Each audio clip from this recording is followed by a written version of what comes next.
Bagian 1. Rogo Sukmo. Berpetualang di dunia astral. Bab 1.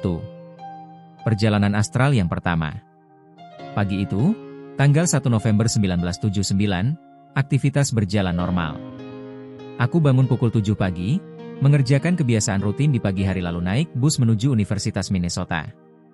Sampai di kampus pukul 9, aku berjalan menuju lab komputer dan mulai memprogram. Aku bekerja penuh semangat pada sebuah game mikrokomputer selama beberapa jam sampai akhirnya tiba saat memberi kuliah hari itu. Aku bergegas menuju kelas, memberi beberapa catatan penting lalu kembali lagi ke lab komputer. Kali ini aku masuk dalam jaringan komputer universitas dan mulai bekerja pada game lain yang kutulis. Terdengar suara siaran pertandingan hoki dari sebuah radio di belakang lab. Aku mengerjakan game komputer itu hingga pukul 10 malam.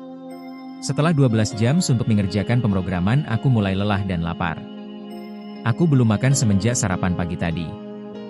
Aku mematikan komputer dan mengejar bus untuk pulang ke rumah. Saat tiba di rumah, jam menunjukkan pukul 10.30 malam. Aku sangat lapar. Aku mencari makanan di dalam kulkas dan menemukan lasagna ukuran besar. Lasagna adalah masakan khas Italia yang berisi pasta, saus tomat, keju, daging, yang di oven. Bisa juga dengan ikan, daging ayam atau saus sayuran sebagai isinya. Tentu ibuku memasaknya untuk makan malamku, namun aku terlambat pulang. Aku ambil lasagna itu kemudian kupanasi sebentar lalu melahapnya sampai habis. Biasanya setiap malam aku mencoba melakukan perjalanan astral, OBE, namun malam itu aku begitu lelah. Aku pergi tidur pukul 11.30 dan jatuh tertidur begitu kepalaku menyentuh bantal. Aku jatuh tertidur dan mulai bermimpi hal yang paling ditakuti oleh programmer komputer sepertiku, yakni mimpi memprogram. Mimpi yang sama terus menggangguku selama beberapa jam. Aku seperti duduk di depan sebuah komputer sambil bertanya pada diriku sendiri, bagaimana caranya aku dapat membuat program ini lebih baik? Aku terganggu oleh mimpi itu hampir 4 jam lamanya. Aku sudah tidak tahan lagi. Aku menjadi sangat terganggu oleh mimpi itu dan sekali lagi, aku sudah tidak tahan lagi. Pelan-pelan aku alihkan perhatianku dari mimpi itu. Pelan-pelan aku memaksa diriku untuk sadar, namun ketika aku melakukannya, aku tersadar bahwa mimpi itu masih saja terjadi. Sepertinya aku setengah sadar dan setengah bermimpi pada saat yang sama. Apa yang terjadi berikutnya cukup sulit menggambarkannya. Kesadaranku terpecah menjadi 5 bagian. Masing-masing bagian terpisah dan unik. Namun aku masih bisa merasakan kelima bagian itu. Tiap bagian berpikir dengan pikirannya masing-masing dan mereka saling berkomunikasi. Kelima bagian diriku itu berdebat tentang game komputer dan bertengkar bagaimana cara membuat game yang lebih baik. Perasaanku sudah tidak karuan lagi. Aku terpecah menjadi 5 kepribadian pada saat yang sama dan aku masih bisa bercakap-cakap dengan diriku sendiri. Salah satu bagian diriku berkata, bagaimana caranya agar kita dapat membuat game perang luar angkasa ini lebih baik? Sementara yang lain menyahut, kupikir kita harus membangun komunikasi interaktif di antara pesawat ruang angkasa ini. Namun, bagian diriku yang lain menjawab, tidak, kupikir yang terpenting adalah memperbaiki kemampuan bertempur pesawat-pesawat musuh yang dikendalikan dengan komputer. Salah satu dari kelima bagian diriku itu tampak jemu dengan perdebatan itu dan mencoba memaksa dirinya untuk sadar.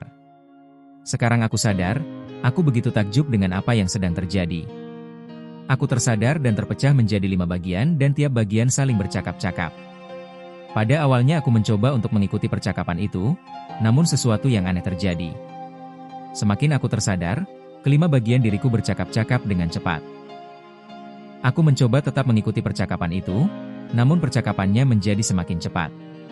Sesaat kemudian suaranya menjadi seperti suara kaset yang dipercepat, dan aku kehilangan jejak percakapan mereka. Sementara itu suara-suara itu sepertinya menjauh dan kemudian hilang. Kesadaranku tidak terpecah lagi. Aku benar-benar terbangun dan sadar dengan keadaan sekitarku, namun aku tahu sesuatu yang tidak normal telah terjadi. Tubuhku terasa tidak seperti biasanya. Ini terasa aneh untuk disadari namun aku masih tidur. Sesaat kemudian, aku merasa segalanya menjadi aneh, sepertinya sekujur tubuhku merasa gemetar. Aku memasang telinga untuk mencari tahu apa yang menyebabkan perasaan aneh itu. Aku mendengar suara seperti pembawa acara pertandingan hoki di belakang. Aku berpikir, ini sangat aneh. Dari mana suara itu berasal?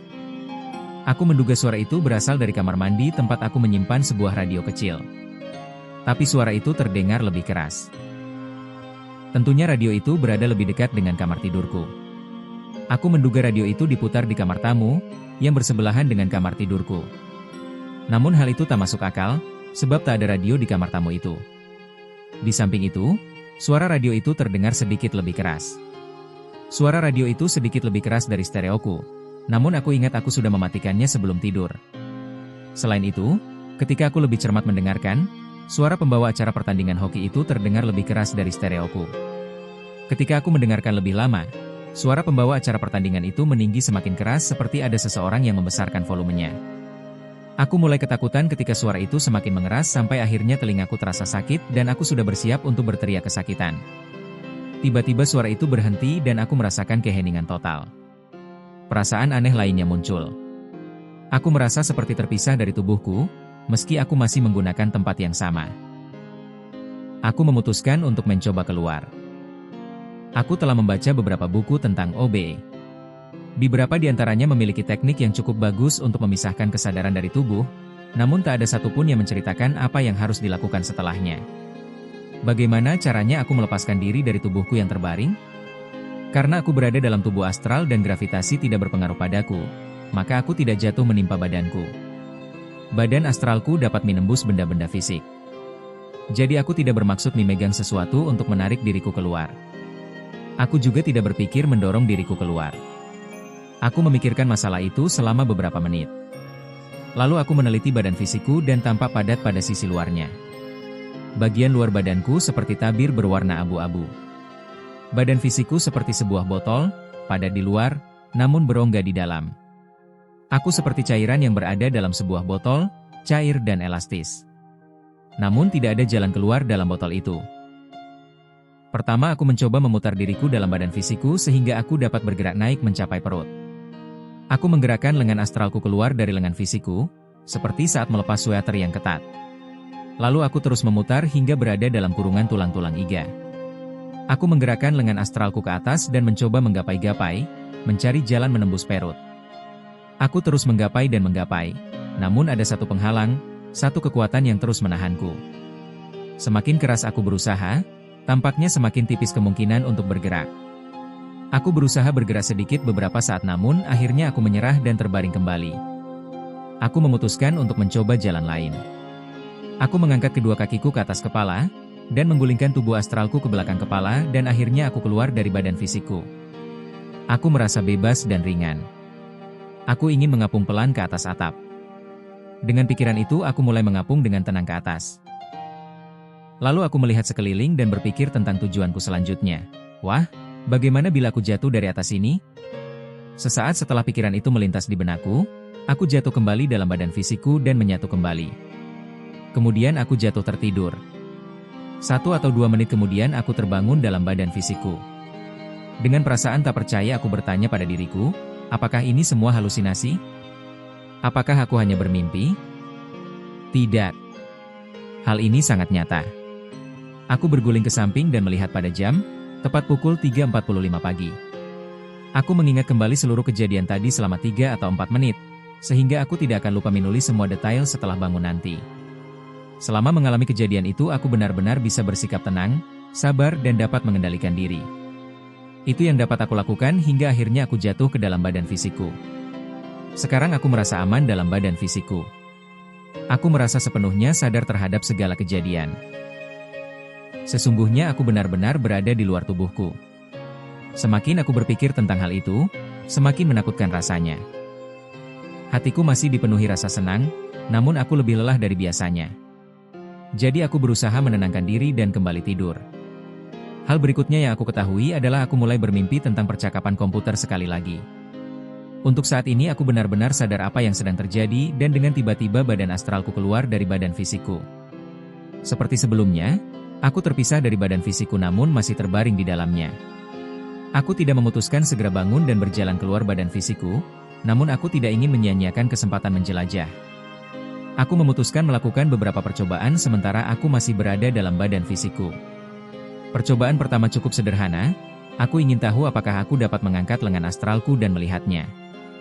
Bila aku dapat melihatnya, seperti apakah bentuknya?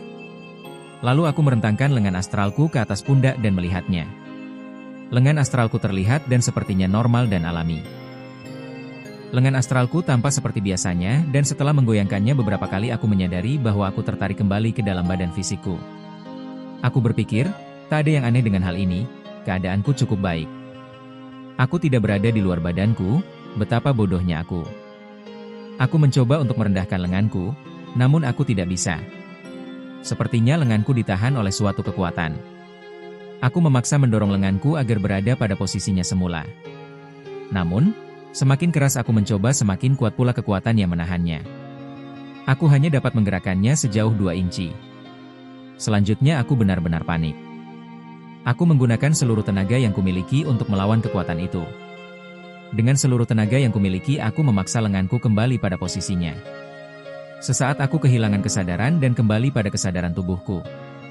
Sekali lagi aku bertanya dalam hati, apakah ini nyata? Yang aku tahu hal itu sangat nyata sehingga aku yakin sedang berada di luar tubuhku. Tapi mengapa lenganku tidak dapat kugerakkan? Aku tidak tahu. Boleh jadi aku begitu yakin bahwa aku berada di dalam tubuh fisikku, sehingga sebagian diriku berada dalam tubuh astral sementara sebagian yang lain dalam tubuh fisik. Jadi lenganku berada dalam situasi yang membingungkan. Sementara aku terus-menerus memikirkan hal itu, aku berpikir, mengapa buku-buku OBE tidak menceritakan hal yang kualami ini? 2 pengalaman OBE-ku yang pertama terjadi dengan cara bersikap sadar selama mimpi berlangsung. Hal ini dikenal dalam literatur OBE dengan nama lucid dreaming. Metode OBE dengan cara ini telah dicatat sejak awal tahun 1900-an dalam banyak buku dan artikel oleh Oliver Fox, nama samaran dari Hugh Colloway, dan Iram, nama samaran dari Marcel Louis Forham. Aku belum pernah membaca buku-buku itu sampai akhirnya aku mengalami sendiri pengalamanku tadi. Sampai saat itu aku berpikir bahwa satu-satunya cara untuk melakukan OBE hanyalah melalui usaha sadar.